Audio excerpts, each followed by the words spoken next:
पाया है। तेरा हर एक एक सिद्धांत प्रभु हमें आज समझ में आया है। वितराग प्रभु इस जग को अब तेरा ही एक सहारा है। द्वार जो तेरे बंद हुए आँखों ने नीर बहाया है।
गंगा हिमाचलम् विश्वाम्भोजविं देवं वन्दे श्रीज्ञातनन्दनम् अक्षीणमहानसलब्धि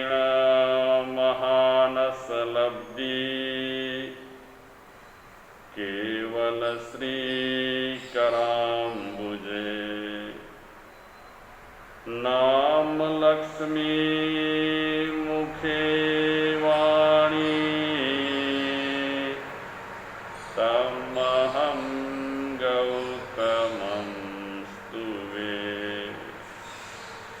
श्रीजिनागममोहितं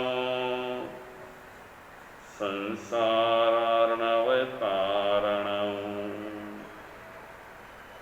ममेदं दर्शितं येन तस्मै श्रीगुरवे नमः।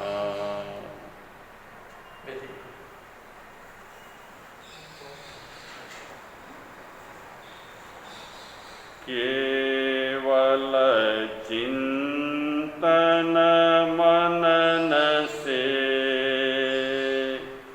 क्या पाया मतिमान,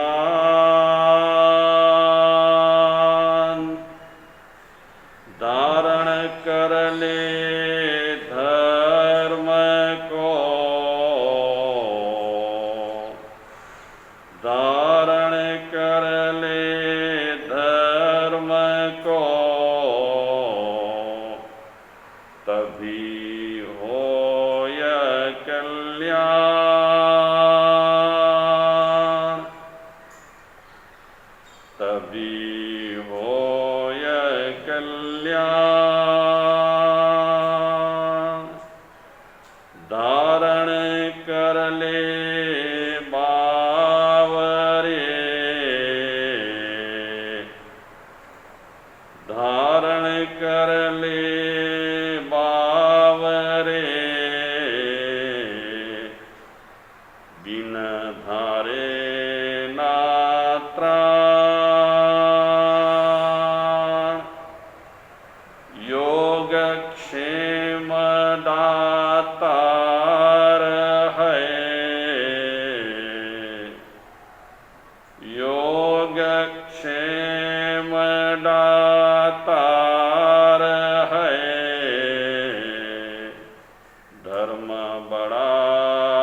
डुबकी लगे,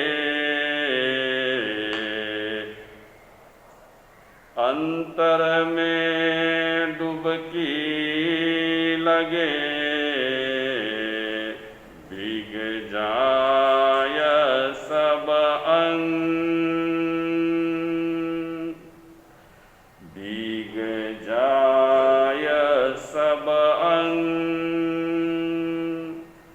धर्म रंग ऐसा चढ़े,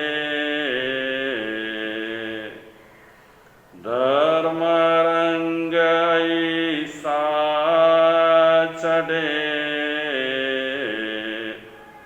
चढ़े न दूजा रंग,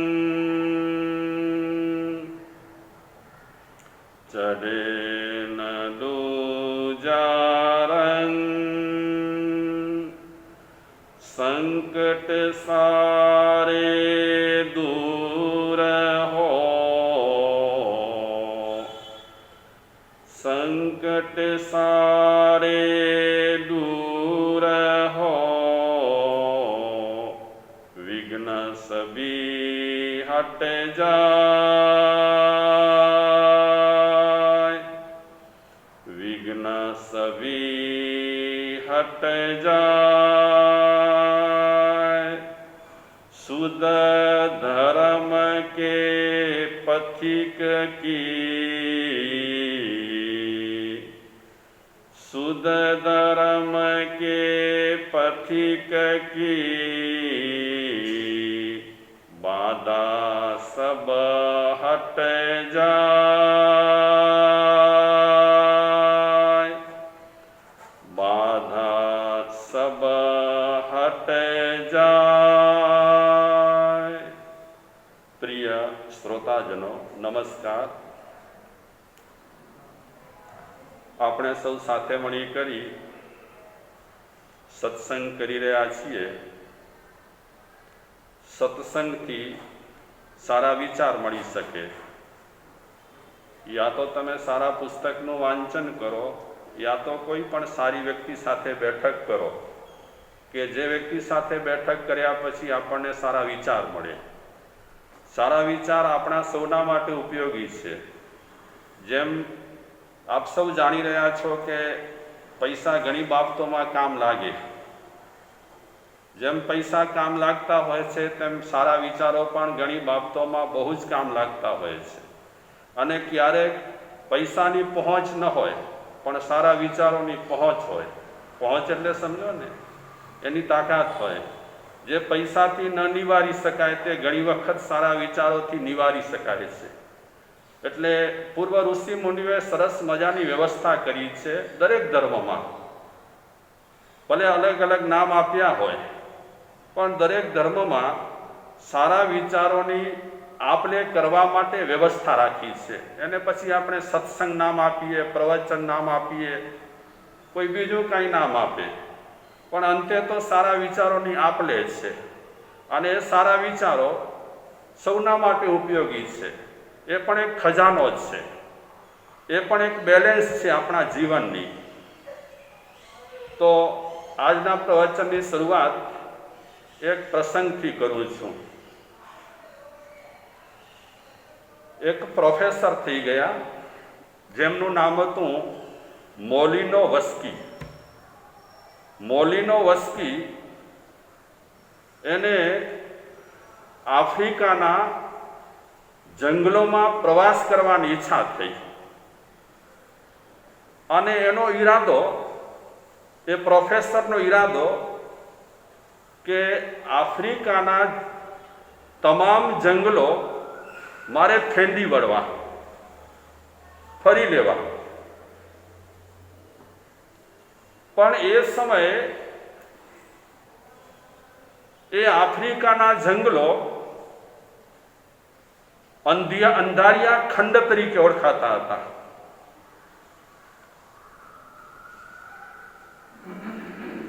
અને એને ઈચ્છા કે ખૂણે ખાંચરે બધે ઠેકાણે મારે ફરી વળવું। પણ એ આફ્રિકાના જંગલોમાં એક તો હિંસક જંગલી જાનવરોનો ભય. બીજા નંબરમાં એ સમયમાં એવા જંતુ, જીવલેણ જંતુ, મચ્છરના પણ એવા ડંખ કે જાન જોખમમાં મુકાઈ જાય. આ પ્રોફેસરને ખબર કે આફ્રિકાના જંગલોમાં જ્યારે હું પ્રવાસ કરીશ ત્યારે આ બધી તકલીફો આવવાની છે, અને સૌથી મોટી તકલીફ એ આફ્રિકાના જંગલોમાં તે સમયે માનવ ભક્ષી રહેતા. માનવ ભક્ષી મતલબ એકદમ ક્રૂર જાતિ, માણસોને ખાઈ જાય. પ્રોફેસરને આ બધી ખબર કે આવી અને આટલી તકલીફોમાંથી મારે પસાર થવું પડશે, ત્યારે હું આફ્રિકાના જંગલો, અંધારિયા ખંડ તરીકે ઓળખાતા એ જંગલોના ખૂણે ખૂણા ફરી શકીશ. એક સરસ મજાની એ સંદર્ભમાં ઘટના રહેલી છે. પ્રોફેસર જ્યારે મોલિનો વસ્કી એ પ્રોફેસર જ્યારે આફ્રિકાના જંગલોમાં પરિભ્રમણ કરતા હતા, પ્રવાસ કરતા હતા, તે સમયે એક માનવ ભક્ષીની મુલાકાત થઈ. અને એ માનવ ભક્ષી સાથે જે સંવાદ થયો, ટૂંકો સાવ થોડો જે સંવાદ થયો, એમાં માનવ ભક્ષીએ જે વાત કરી એ વાત બહુ સરસ કરી. એટલે સરસ સમજવા ખાતર હું કહું છું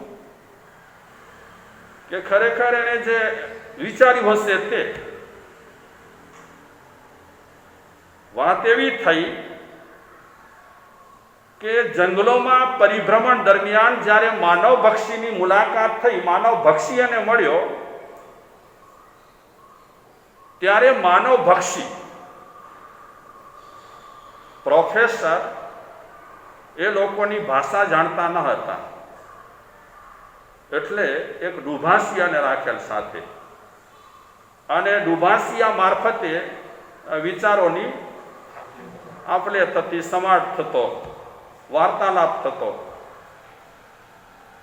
તો ડુભાસીઓ સાથે છે, પ્રોફેસરની સાથે માનવ ભક્ષી પ્રાણી મળ્યો છે.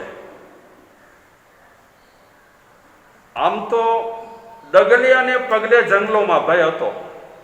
પ્રોફેસર જાણતા હતા કે મોટામાં મોટી મારી જાન પર આફત આવી શકે એટલો ભય જંગલોમાં છે, અને તેમાં પણ આ માનવ ભક્ષી મળ્યો એ પછી તો પ્રોફેસર જરા ધ્રુજી ગયા. એક ઉંદરડો મળે ને ઘણાને તોય પણ ગભરાઈ જાય. ગભરાય કે ના ગભરાય? ચીપકલી જરાક દેખાય ને ઘણાને તો ભાગમ ભાગ કરે ચીપકલીથી. નહીં તો એ જંતુ કાંઈ માણસને પરેશાન નથી કરતો, તે છતાં માણસ ગભરાય. માનવ ભક્ષીએ સમાજમાં એવી ઘણી ચર્ચાઓ સાંભળેલી. એ ચર્ચાઓના આધારે પ્રોફેસરને કહે છે કે મેં સાંભળ્યું છે કે થોડા સમય પહેલા વિશ્વયુદ્ધ થયું. વર્ષો પહેલાની વાત હશે. વિશ્વયુદ્ધ થઈ ગયા પછીની વાત હશે. માનવ ભક્ષી કહે છે કે થોડા સમય પહેલા વિશ્વયુદ્ધ થયું, અને એ વિશ્વયુદ્ધમાં ઘણા માણસોને મારી નાખવામાં આવ્યા, તેમ મેં સાંભળ્યું છે. કોણે કીધું? માનવ ભક્ષીએ. આવું મેં સાંભળ્યું છે કે વિશ્વયુદ્ધમાં ઘણા માણસોની કચ્ચરઘાણ નીકળી. એ વખતે ડુભાસિયા મારફતે પ્રોફેસરે જાણ્યું કે આ માનવ ભક્ષી શું કહેવા માંગે છે. એટલે પ્રોફેસરે જવાબમાં કીધું કે તમારી વાત સાચી છે, બિલકુલ સાચી છે. જ્યારે પ્રોફેસરે વાત સાચી છે એમ કીધું ત્યારે માનવ બક્ષીએ બીજો પ્રશ્ન કર્યો, સીધો પ્રશ્ન કર્યો કે આ વિશ્વયુદ્ધમાં મોટા માણસોનો સહાર થયો છે, સાચી વાત છે? ફરી પૂછ્યું એનું. પ્રોફેસરે કહ્યું કે બિલકુલ સાચી વાત છે. ઘણા માણસોની કચરઘાણ નીકળી. આ વિશ્વયુદ્ધમાં ઘણા માણસો બિચારા ખલાસ થઈ ગયા. તો એ માનવ બક્ષીએ બહુ સરસ એક પ્રશ્ન પૂછ્યો કે આટલા માણસોનો સંહાર થયો, આટલા માણસોને મારી નાખવામાં આવ્યા,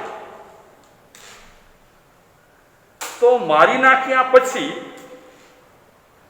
આટલા માણસોને માણસોએ ખાઈ કેમ શક્યા?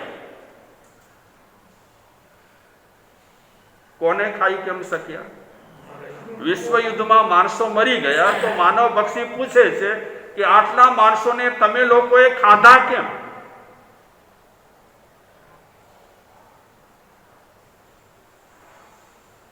આ માનવ બક્ષીએ પેલા પ્રોફેસરને સવાલ કર્યો છે. ત્યારે પ્રોફેસરે જવાબમાં કહ્યું કે વિશ્વયુદ્ધમાં જે માણસોનો ખાતમો બોલાયો, કચ્ચરગાણ નીકળી, એ માનવોને ખાવા માટે કચ્ચરગાણ કાઢી ન હતી.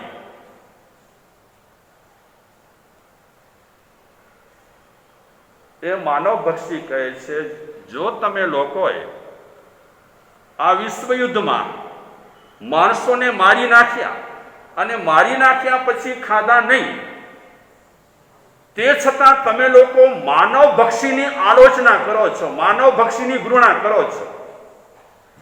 શું કહેવા માંગે છે માનવ બક્ષી? કે વિશ્વયુદ્ધમાં આટલા માણસો મર્યા પછી એ માણસોને માર્યા ખાવા માટે માર્યા ન હતા. અને હકીકતમાં તમે અમારા પર ઘૃણા કરો છો એના કરતા તો તમારા પર ઘૃણા કરવા જેવી છે કે જરૂર ન હતી તે છતાં પણ તમે માણસોને માર્યા. એટલે માનવ બક્ષીએ પ્રશ્ન કર્યો પ્રોફેસરને કે યુદ્ધખોર ખરાબ કે માનવ બક્ષી ખરાબ? બેમાંથી ખરાબ કોણ? કોણ ખરાબ બેમાંથી? હા, માનવ બક્ષી. કદાચ મારે ને કોઈ પણ માણસને તો એકાદને મારે, અને તે પણ કારણ સાથે મારે. એને માણસ ખાવો હોય માટે માણસને મારે. જ્યારે વિશ્વયુદ્ધમાં, લડાઈમાં જે માણસોની કચ્ચરઘાણ નીકળતી હોય કે હોમાતા હોય બિચારા, ખાવાના ઈરાદે એ માણસોને મરાતા ન હોય.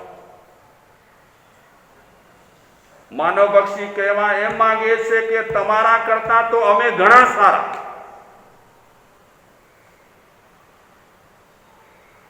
આજ સુધીમાં આ વિશ્વમાં લડાઈઓ કેટલી થઈ? આપ તો મારાથી વધારે જાણો છો. કેટલી થઈ? કોણે કરી લડાઈઓ? યુદ્ધો કોણે ખેડ્યા? માણસે. કેટલા માણસોની કચરગાણી માણસોએ કાઢી? કોઈ ગણતરી જ નથી. આપણે ઇતિહાસ તપાસીએ, કેટલા યુદ્ધો થયા છે, કેટલા ભયંકર. અને એ બધા યુદ્ધો કળિયુગમાં થયા છે એવું નથી. મોટા મોટા મહાભારતના યુદ્ધ કળિયુગમાં નથી થયા. કયા યુગમાં થયા છે? સતયુગમાં. જે સમયે સમર્થ પુરુષો હયાત હતા અને જે સમર્થ પુરુષો પાસે યુદ્ધ નિવારવાની તાકાત હતી, તે છતાં પણ ભયંકર યુદ્ધો થયા છે. આ યુદ્ધોનો ઇતિહાસ માનવ સમાજ માટે કલંકિત છે અને હજી પણ યુદ્ધો કંઈ સમાપ્ત નથી થયા. યુદ્ધની ગમે સમયની જમાનાની ગમે તેટલી પ્રગતિ થઈ હોય, એ પ્રગતિ થયા પછી પણ યુદ્ધ સમાપ્ત નથી થયા. યુદ્ધની લિંક ચાલુ જ છે. અત્યારે પણ આપણે અહીં બેઠા છીએ, પણ ક્યાંક ને ક્યાંક યુદ્ધ ચાલુ હશે વિશ્વમાં, હશે કે નહીં? આ માનવ બધું કરે છે. આ વાત મેં એટલા માટે લીધી છે કે 18 પાપસ્થાન પર વાત ચાલે છે અને પહેલા પાપસ્થાનની શરૂઆત કરી છે. હજી હિંસા એ પહેલું પાપસ્થાન છે. પાપસ્થાન એટલે પાપનો માર્ગ, હિંસા. આમ જોવા જઈએ તો આજે વિશ્વમાં અહિંસાનો જેટલો પગ પેસારો નથી, એનાથી વધુમાં વધુ પગ પેસારો હિંસાનો છે. કેટલી હિંસા થઈ રહી છે, કેવી કેવી રીતે લોકો હિંસા કરી રહ્યા છે. તો ધર્મ રત્ન પ્રકરણ નામનો એક ગ્રંથ છે. એ ગ્રંથમાં કીધું છે કે ધર્મ કરવા માટે અધિકારી કોણ છે, લાયક કોણ છે, પાત્ર કોણ છે. ક્રૂરો ક્લીઠ ભાવો સમમ ધમ્મમ ન સાહોયમ તરઈ ઈયસો ન એથ જોગો જોગો પૂર્ણ હોય અકૂરો. પ્રાકૃત ભાષામાં આ ગાથા છે, ગ્રંથની ગાથા છે. આ ગાથામાં કહે છે ક્રૂર માણસ, નિર્દય માણસ, એના પરિણામો બહુ ખરાબ હોય, ક્લિષ્ટ પરિણામો હોય. અને ક્લિષ્ટ પરિણામવાળી વ્યક્તિ ક્યારે પણ સારી રીતે ધર્મ કરી શકતી નથી. ક્લિષ્ટ પરિણામ હોય, ક્રૂર વિચારો હોય. ક્રૂર વિચાર ધરાવનાર વ્યક્તિ ક્યારે પણ ધર્મ માટે લાયક ઠરી નથી.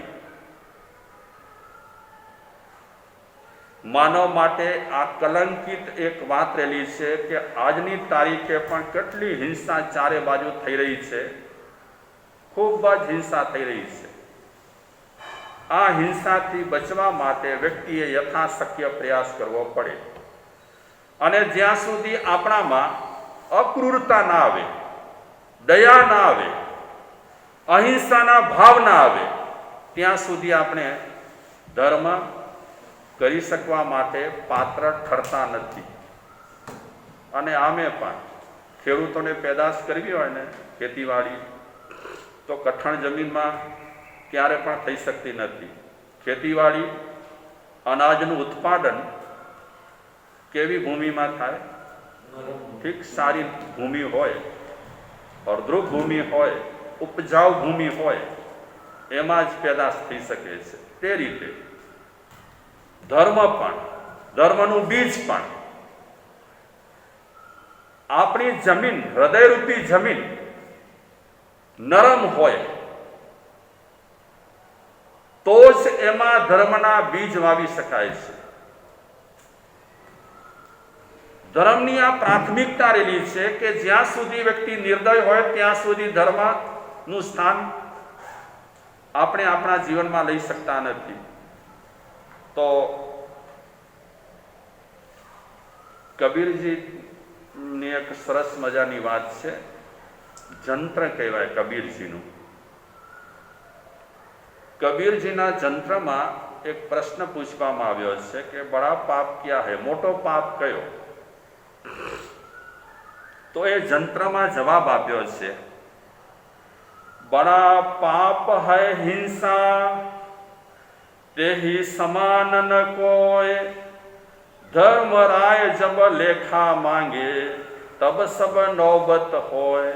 કબીરજી કહે છે કે મોટામાં મોટું પાપ હોય તો હિંસા છે, મોટું પાપ છે.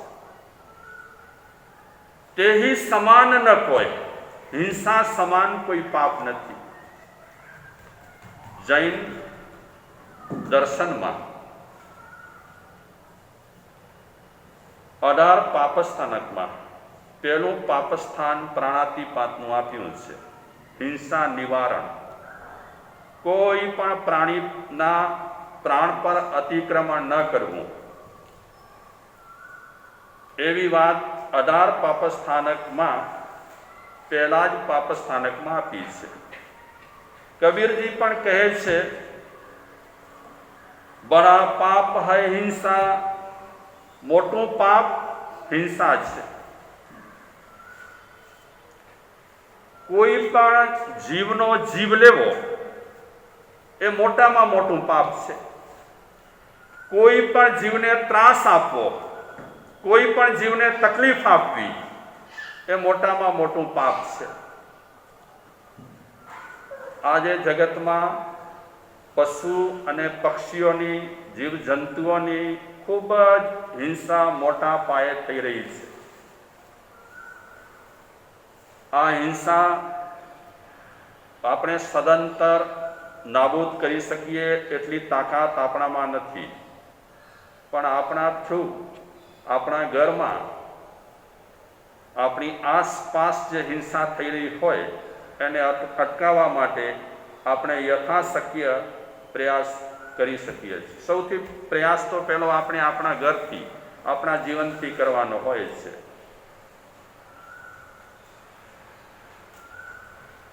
તો આપણે વાત કરી રહ્યા છીએ 18 પાપસ્થાનકની, અને એ 18 પાપસ્થાનકમાં ફરી હું કબીરજીની વાત કરું. દયા દિલ મેં રાખીએ તું ક્યું નિર્દય હોય, સબહી જીવ હૈ સાઈ કા કીડી કુંજર સોય.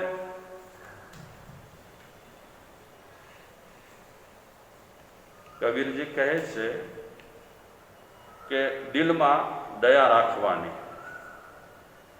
તું નિર્દય ન થા, કઠોર ન થા. બધા જીવો ભગવાનના છે એવું માની કરી અને દરેક જીવને તું બચાવવા માટે રહેમ કર. કીડીથી માંડી કરી અને કુંજર સુધીના જે જીવો રહેલા છે એ બધા જીવો જીવવા માટે ઈચ્છી રહ્યા છે. ગઈકાલે મેં પ્રવીણ દેસાઈનું એક ગીત, એની થોડી કડીઓ વિચારી હતી. પ્રવીણ દેસાઈ એક ગીતકાર થઈ ગયા વર્ષો પહેલાં, કદાચ આપણે નામ પણ સાંભળ્યું હશે. આજે ઘણા જૈન સ્તવનો બહુ જ જે પ્રસિદ્ધ થયેલા છે એમાં પ્રાય કરીને કેટલાક ગીતો, સ્તવનો પ્રવીણ દેસાઈના છે. એ પ્રવીણ દેસાઈએ પશુના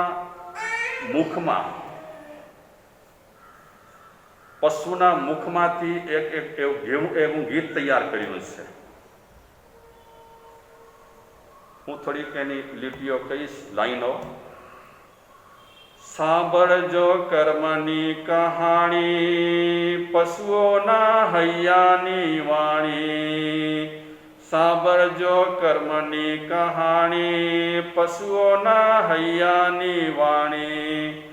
જન્મીએ જો અમે બોકડા રૂપે, થઈએ પાડા કે ગેટા. જન્મીએ જો અમે બોકડા રૂપે, થઈએ પાડા કે ગેટા. માલિક અમને વેચી મારે, માલિક અમને વેચી મારે. યા મોકલે ઘરથી છેટા. માતાથી વિખૂટા પડીએ, માતાથી વિખૂટા પડીએ. મનમાં ને મનમાં રડીએ, મનમાં ને મનમાં રડીએ.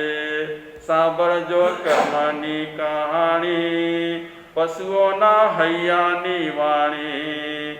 સાંભળજો કર્મની કહાણી, પશુઓના હૈયાની વાણી.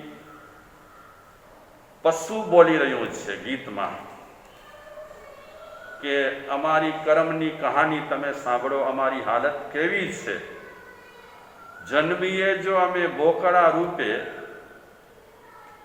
થઈએ પાડા કે ઘેટા. પશુ કહે છે કે અમે જો બોકડા થઈએ, પાડા થઈએ, ઘેટા થઈએ તો માલિક શું કરે? અમને વેચી નાખે, યા તો અમને એના ઘરથી દૂર કરી નાખે. માતાથી વિખૂટા પડીએ, મનમાં ને મનમાં રડીએ. અમે અમારી માથી વિખૂટા પડી જઈએ. પશુ કહે છે અમે મનમાં ને મનમાં રડ્યા કરીએ. અમારા આંસુ સમજનાર અને અમારા આંસુ પહોંચનાર આ જગતમાં બહુ ઓછા લોકો રહેલા છે. સાંભળજો કર્મની કહાણી, પશુઓના હૈયાની વાણી. સાંભળજો કર્મની કહાણી, પશુઓના હૈયાની વાણી. પશુઓ આ જગતમાં બહુ જ ખરાબ રીતે બિચારા મરી રહ્યા છે. તો 18 પાપસ્થાનમાં પેલું જે પાપસ્થાનક છે હિંસાનું, એનાથી આપણે જેટલા બચીએ એટલી અહિંસાનું પાલન થાય અને આપણે ધર્મ કરી રહ્યા છીએ એમ કહી શકાય. ધર્મની ઘણી બધી વિધિ પદ્ધતિઓ રહેલી છે. એમાં એક પદ્ધતિ છે ધર્મની, હિંસાનું નિવારણ કરવું. આ હિંસાના નિવારણ માટે આપણાથી શક્ય તેટલા પ્રયાસો કરવાના. એક દયાનો પ્રસંગ, જીવદયાનો પ્રસંગ આપ સૌ જાણી રહ્યા છો. કલ્પસૂત્રમાં પણ એ દ્રષ્ટાંત આવે છે. શ્રેણિક મહારાજાનો એક પુત્ર હતો જેનું નામ હતું મેઘકુમાર. આ મેઘકુમારે જુવાનીમાં દીક્ષા લીધી. મહાવીર ભગવાનની દેશના સાંભળી અને પછી તરત જ ઘરે આવી કરી અને વાત કરી કે મારે દીક્ષા લેવી છે. એટલે એની માએ કીધું કે બેટા દીક્ષા ન લેવાય. લેવાય કે ના લેવાય દીક્ષા? દીક્ષા લેવાય કે ના લેવાય? હું આપને પૂછું, હે લેવાય? લેવાય કે ના લેવાય? હા પાડો છો કે ના પાડો છો? એમ જો લેવાય દીક્ષા તો તમે કેમ લેતા નથી? જો કે એમાં પણ હા સાચી વાત છે કે ઉદયકાળ હોય તો જ આ મળે. અને ખરેખર અમે અત્યારે દીક્ષા લીધી છે, આમ તો તકદીરવાળા કહેવાઈએ. અને એમાં પણ સરખી રીતે જો દીક્ષા પાડીએ તો અમારું કામ થઈ જાય. બહુ સરસ સ્થાન છે. ભગવાન સર્વજ્ઞ પ્રભુએ આ એક માર્ગ પ્રવૃત્તિઓ છે. અમારા જીવનમાં પણ મુશ્કેલીઓ અને સમસ્યાઓ તો હોય જ છે. અમે પણ ઘણી વખત સરખી રીતે પાડીએ, સરખી રીતે ન પણ પાડીએ, એવું બધું થતું હોય છે. પણ દીક્ષા આવી જવી એ ઉદયકાળ સારામાં સારો કહેવાય, બેસ્ટ ઉદયકાળ. નહીં તો ક્યાં બેઠા હોઈએ અમે અને અમારી હાલત કેવી હોય. અત્યારે હિંસાની ચર્ચા કરીએ છીએ અને ધર્મની વાતો કરીએ છીએ. અગર અમને આ ભેખ ન મળ્યો હોત તો અમારી દશા કેવી હોત? તો ભેખ તો બહુ સરસ છે. મહાવીરનો માર્ગ અતિ ઉત્તમ છે. નસીબ વગર અને શુભ પુણ્ય વગર આવું સ્થાન મળી શકતું નથી. અગર અમે દીક્ષા ન લીધી હોત તો તમે જે રીતે બિઝનેસ કરતા હો કે જોબ કરતા હો તે રીતે અમારે પણ બધું કરવું પડે. જોકે આ પણ એક જોબ છે. અમે દીક્ષા લીધી છે ને એ જોબ જ છે કે નહીં? અમારો પેકેજ આમ તો બહુ મોટો છે, પેકેજ છે કે નહીં? હા, કોઈ સારો ભણેલો ગણેલો હોય ને સારી કંપનીમાં જોબ કરતો હોય તો 1 લાખ, 2 લાખ, 5 લાખ, 10 લાખ મળે રૂપિયા. પણ આ મહાવીર ભગવાનની સંસ્થાનો કંપનીનો જે જોબ કરે ને એને એ તો વ્યક્તિ માલે તુજાર બની જાય, લીલા લહેર થઈ જાય એના જીવનમાં. પૈસા કરતાં પણ અધિક સારામાં સારી ચીજ મળી શકે. તો આમ તો જોબ જ છે દીક્ષા લેવી એ પણ. અને કદાચ કોઈ સારી વ્યક્તિ દીક્ષા લે તો બહુ સારું જ છે, અને તમને પણ દીક્ષાની ભાવના જાગતી હોય તો બહુ સારું જ છે. બાકી સમસ્યાઓ તો જેટલી તમારા જીવનમાં છે તેટલી સમસ્યાઓ સાધુ જીવનમાં પણ હોઈ શકે છે, પણ સારું જીવન. પૃથ્વી કાયની સારી રીતે દયા પાડી શકાય, અપકાયની દયા પાડી શકાય, તેવ કાયની, વાવ કાયની, વનસ્પતિ કાયની દયા બહુ સરસ રીતે પાડી શકાય. પણ ઘણા લોકો અમને પૂછતા હોય, મહારાજ સાહેબ બધા દીક્ષા લેશે તો તમારી હાલત શું થશે? તમને ઓરાવશે કોણ? ખાવાનું કોણ આપશે તમે? આ તો આપણે એમ જ અમસ્તા મજાકમાં વાત કરીએ છીએ. ઘણા માંસાહારી લોકો હોય ને એ પણ એવો એક સવાલ કરતા હોય કે અમે માંસ ખાઈએ છીએ ને તો ઘણા જાનવરો છે ને, અગર અમે માંસ ન ખાઈએ તો આ વિશ્વમાં એકદમ કેટલાય થઈ જાય અને બધું અસ્તવ્યસ્ત થઈ જાય એમ કહેતા હોય. પણ આ તો કુદરતની વ્યવસ્થા છે. તમે જાનવર ખાઓ કે મટન ખાઓ એનાથી થોડી વ્યવસ્થા જળવાય? કુદરત બધી વ્યવસ્થા, બધું સમતોલપણું જાળવી રહી છે. તમે અને હું સમતોલપણું શું જાળવી શકવાના છીએ? તો સાધુ જીવન બહુ સુંદર જીવન છે, અને સાદું જીવન એ પણ સુંદર જીવન છે, અને સીધું જીવન એ પણ સુંદર જીવન છે. તો આ મેઘકુમારને દીક્ષા લેવાની ઈચ્છા થઈ.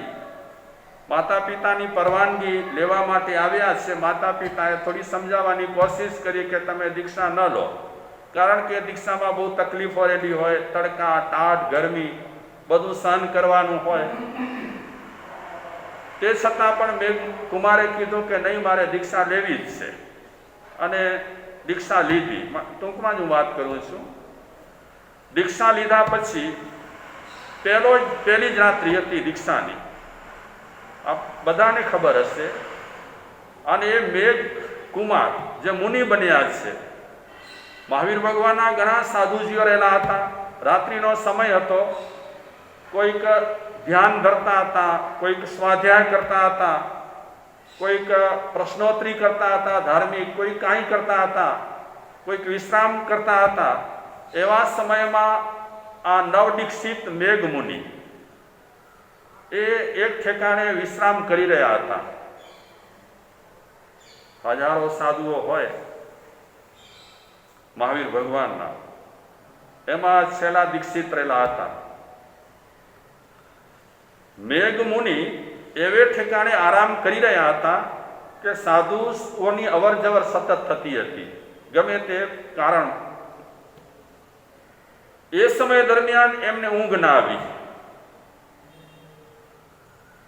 એટલે એમણે રાત્રે ને રાત્રે નક્કી કર્યું કે દીક્ષા ભલે લીધી પણ હવે મારાથી દીક્ષા પડાય તેમ નથી.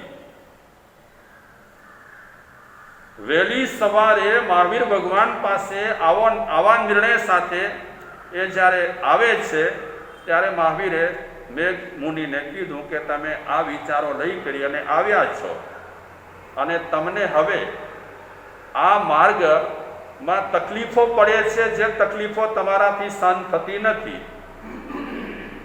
આ વાત મહાવીર ભગવાને જ્યારે મેઘ મુનિને કીધી ત્યારે મેઘ મુનિને મહાવીરે એ પણ વાત કરી કે આ તકલીફો તો કાંઈ નથી. તમે જ્યારે હાથી હતા આગલા ભાવમાં, હાથીના રૂપમાં તમને એટલી તકલીફો પડી હતી કે જે તકલીફો તમે સહન કરી લીધી છે, અને એ તકલીફોની સામે આ તકલીફો કાંઈ નથી. હું જીવદયાની જ વાત કરવા માંગુ છું. અને મહાવીર ભગવાને મેઘ મુનિને એમના પૂર્વભાવની વાત સંભળાવી. આપ સૌ જાણો છો પૂર્વભાવની વાત, કે મેઘ મુનિ જ્યારે હાથી હતા અને જે જંગલમાં એ વિચરણ કરતા હતા, એ જંગલમાં અવારનવાર દાવાનળ લાગતું હતું. જંગલી પ્રાણીઓ એમાં હોમાઈ જતા હતા. કથામાં એવી વાત આવે છે કે જંગલી પ્રાણીઓએ નિર્ણય કર્યો કે એક એવી જગ્યા સાફ રાખવી કે જ્યારે દાવાના લાગે ત્યારે એ જગ્યામાં આવી જવું, જેના કારણે આપણે આપણી જાન બચાવી શકીએ. તો એવો સ્થળ એક તૈયાર કર્યો હતો ઘાસ વગરનો, જ્યાં આગ આવી શકે નહીં. તો એ હાથી, ભગવાન મહાવીર કહે છે, તમે અને બીજા જાનવરો જ્યારે આગ લાગી ત્યારે આ ઘાસ વગરના જંગલમાં તમે આવ્યા. તમે ત્યારે હાથી રૂપે હતા. અનેક જાનવરો એ સ્થળમાં આવી ગયા. આ સમય દરમિયાન તમને ખુજલી થઈ, ખંજવાળ, અને તમે એક પગ ઉપાડ્યું. પગની જગ્યા જ્યારે ખાલી થઈ ત્યારે એ જગ્યા ઠેકાણે એક ખરગોશ, સસલો ભરાઈ ગયો, એટલે કે આવીને બેસી ગયો. ખંજવાળ કરી અને જ્યારે તમે પગ નીચે મૂકતા હતા ત્યારે તમારી નજર પડી કે મારા પગની જગ્યાએ એક સસલો બેઠો છે. અગર હું પગ ત્યાં મૂકીશ તો સસલો કચડાઈ જશે. તમે તિર્યન છતાં, હાથી હતા, તે છતાં પણ એક સસલા પર તમે દયા કરી અને એક સસલાની જાન બચાવવા માટે તમે પગ અધર રાખ્યો. 2.5 દિવસ સુધી તમે પગ અધર રાખ્યો. 2.5 દિવસ પછી જ્યારે આગ ઓલવાઈ, દાવાનળ શાંત થયું, ત્યારે તમે પગ નીચે મૂકવા જતા હતા. 2.5 દિવસ સુધી પગ અધર રાખવાને કારણે તમારું પગ શું થયું હતું? જકડાઈ ગયું હતું.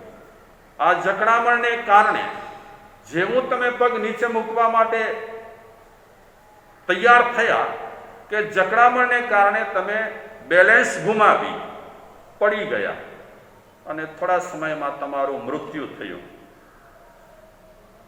એ હાથીનો ભાવ પૂર્ણ કરી અને તમે ડાયરેક્ટ શ્રેણીક મહારાજાને ત્યાં રાજકુમાર રૂપે જન્મ લીધો.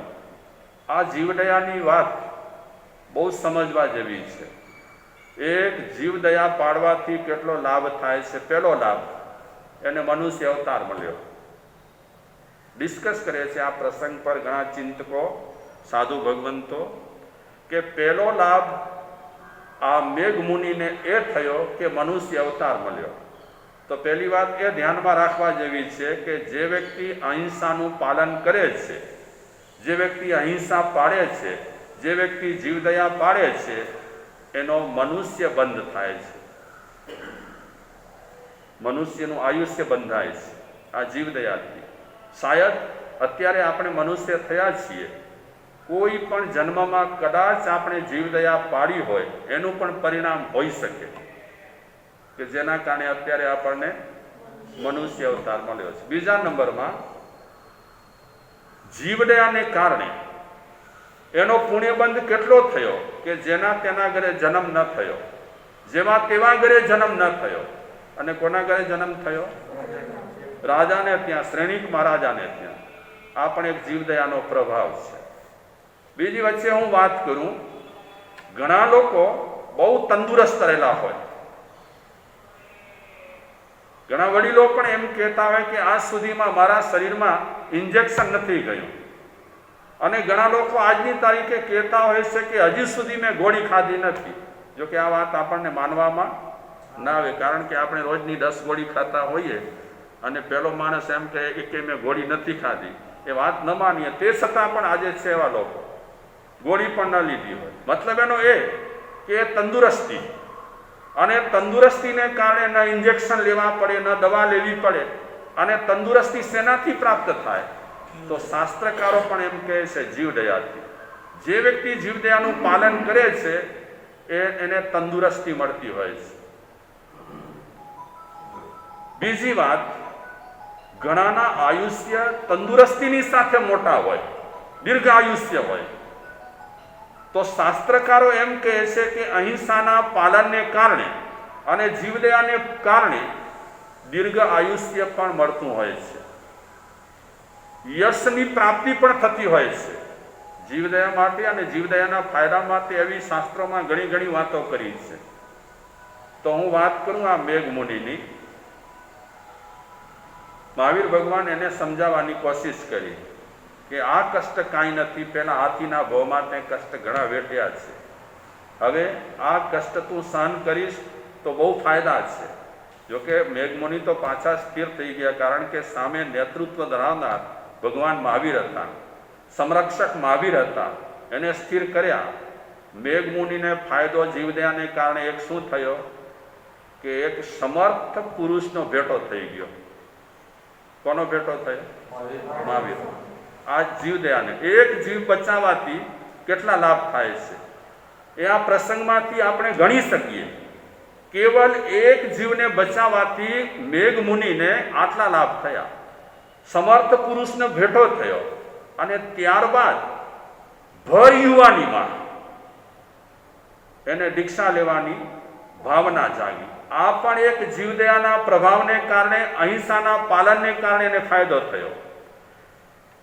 અને દીક્ષા લીધા પછી એને તરત જ આ સાધુ જીવન ત્યાગ કરવાની ભાવના થઈ. એ પછી તરત જ મહાવીર ભગવાન એની સાથે વાર્તાલાપ કરી અને એને સ્થિર કર્યા. આ પણ એક જીવદયાનો પ્રભાવ છે. અગર જેના તેના હાથમાં હોત તો કદાચ સ્થિર ન થઈ શકત, પણ મહાવીર ભગવાનના હાથમાં હતા. એનું મહાવીર ભગવાનનું નેતૃત્વ હતું, જેના કારણે પાછા સંયમ ધર્મમાં સ્થિર થઈ ગયા. ગણાય નહીં એટલા જીવદયાના ફાયદા જ છે. સૌથી બેસ્ટ વાત તો એ ફાયદા આપણને થાય કે ના થાય, લાભ આપણને મળે કે ના મળે. બેસ્ટ વાત એ કે જ્યારે આપણામાં જીવદયાના ભાવ આવે ત્યારે ક્રૂરતા આપણી ચાલી જાય. અને ક્રૂરતા જ્યારે નીકળી જાય આપણા જીવનમાંથી, ત્યારે આપણે ધર્મના ખરેખરા અધિકારી બની શકીએ છીએ. ધર્મના અધિકારી બનવા માટે પણ અહિંસાનું પાલન જરૂરી છે, જીવદયાનું પાલન જરૂરી છે. તો આજે વ્યાખ્યાને હું વિરામ આપીશ. આપ સૌ સમય ફાળવી કરી દૂર દૂરથી અહીં પધાર્યા એ બદલ પ્રણામ કરી આપ સૌને ધન્યવાદ આપું છું. ઓમ શાંતિ.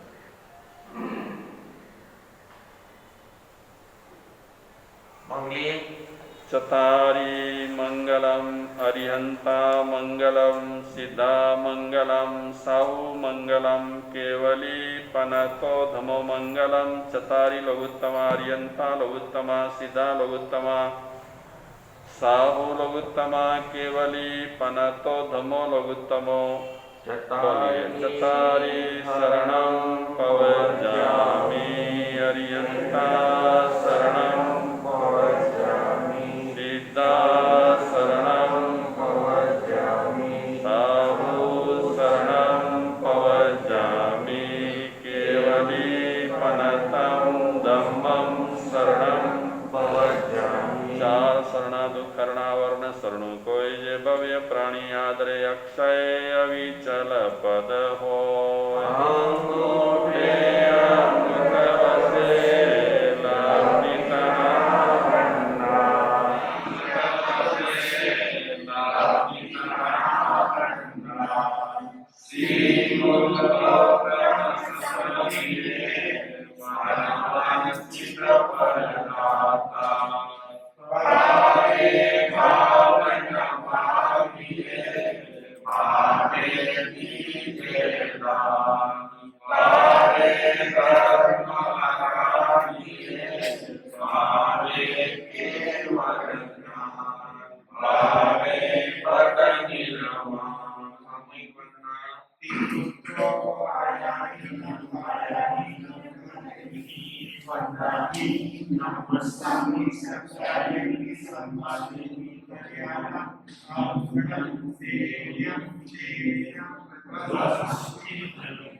बोलो माय स्वामी भगवान की जय, सद्गुरुदेव की जय, सब संतान की जय।